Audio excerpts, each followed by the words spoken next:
हफ्ते का वक्त दे दिया गया है, क्या कुछ कहना है? जी सर। पीटीआई वाले कल ही ले लीजिए। आज माननीय सर्वोच्च न्यायालय ने आज अंतरिम आदेश पर दोनों पक्ष को सुना और सुनने के बाद जो उन्होंने दो तरह का अंतरिम आदेश अगले तारीख यानी कि 5 मई तक के लिए दिया है। उनका जो पहला जो है अंतरिम आदेश कि वक्फ काउंसिल या वक्फ बोर्ड में कोई भी अपॉइंटमेंट, बल्कि उन्होंने स्टे नहीं किया है। जो भारत सरकार के सॉलिसिटर जनरल है उन्होंने अपना स्टेटमेंट दिया है कि अगली तारीख तक न तो काउंसिल में न वक्फ बोर्ड में कोई अपॉइंटमेंट जो संशोधित कानून है उसके अनुसार किया जाएगा। दूसरा बात जो माननीय अदालत ने कहा कि जो वक्फ व यूजर है जो रजिस्टर्ड हैं और गैजेटेड हैं उसको गवर्नमेंट डी नोटिफाई नहीं करेगी टिल द नेक्स्ट डेट। तो बड़ी इंपॉर्टेंट बात है कि जो रजिस्टर्ड एंड गैजेटेड हैं वही सिर्फ डी नोटिफाई नहीं होंगे, उसके अलावा संशोधन के हिसाब से सरकार कार्रवाई करने को स्वतंत्र है और जो संशोधित कानून है उस पर किसी भी तरह का अंतरिम आदेश नहीं है। और अगली तारीख तक भारत सरकार को अपना जवाब और उनको जो भी डॉक्यूमेंट्स देने हैं वो देने होंगे और उसके बाद उनको रिज्वाइंडर का जो पिटीशन है उनको मौका दिया गया है। साथ ही साथ जो स्टेट गवर्नमेंट्स हैं वो भी अपना रिस्पॉन्स देंगे और ये कहा गया है कि अगली तारीख पर सुनवाई इस पूरे मामले की जारी होगी।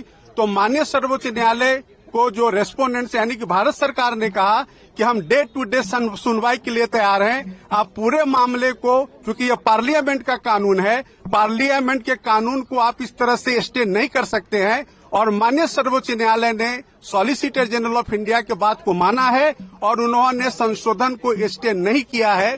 सिर्फ उन्होंने उनके 2 पॉइंट पे सॉलिसिटर जनरल के बात को रिकॉर्ड पे लेकर के और अगली तारीख 5 मई मुकर्रर कर दिया है और 5 मई से इस मामले की सुनवाई शुरू हो जाएगी। सर, यथास्थिति की बात कही गई, यथास्थिति को कैसे लिया जाए? नहीं, यथास्थिति मैंने आपको बताया कि 2 मुद्दों पर कि जो काउंसिल में और बोर्ड में अपॉइंटमेंट का जो मामला है वो अगली तारीख तक जो स्टेटमेंट सॉलिसिटर जनरल ने दिया है कि कोई अपॉइंटमेंट नहीं होगा।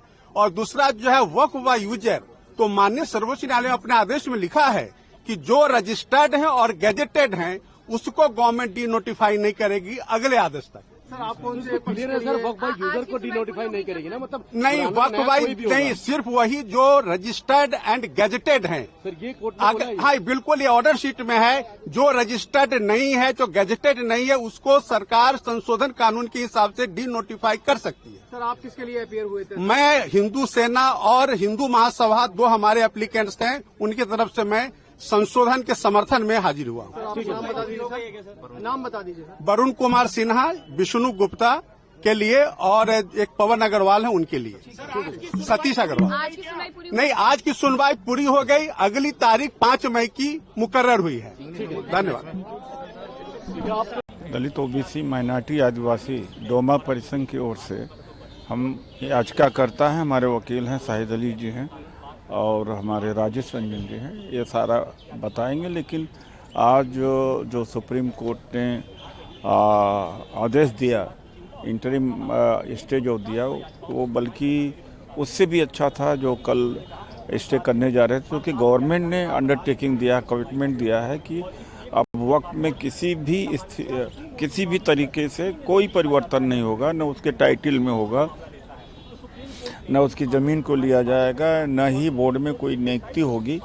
तो एक तरह से हमारी विन विन सिचुएशन है, एक हमारी अधूरी जीत हम मान सकते हैं। लेकिन आप क्योंकि खुद ही बोल रहे हैं अधूरी जीत इसको आगे, क्योंकि इस मामले में सुनवाई आगे भी होगी, दोनों पक्षों को और सुना जाएगा, तो आपको लगता है कि ये आप लोगों की जो खुशी है या अपने सुप्रीम कोर्ट में जब जाएगी तो इसमें कुछ बदलाव भी हो सकता है? मैंने तो कहा फिलहाल के लिए, आगे क्या होता है नहीं समझ में नहीं कहा जा सकता, लेकिन फिलहाल के लिए एक राहत है, काफ़ी बड़ी राहत है। हमारे वकील साहब कह रहे हैं कि ये तो जो कल जो स्टे करने की बात बेंच ने कहा था उसको नहीं करने दिया गया था और तुषार मेहता जी ने उसको रोक दिया था, लेकिन आज गवर्नमेंट ने खुद अपने तरह से कमिटमेंट दिया है, तो उस कमिटमेंट का वायलेशन नहीं कर सकते। अगर वायलेशन करेंगे तो कई लोग जेल जाएंगे।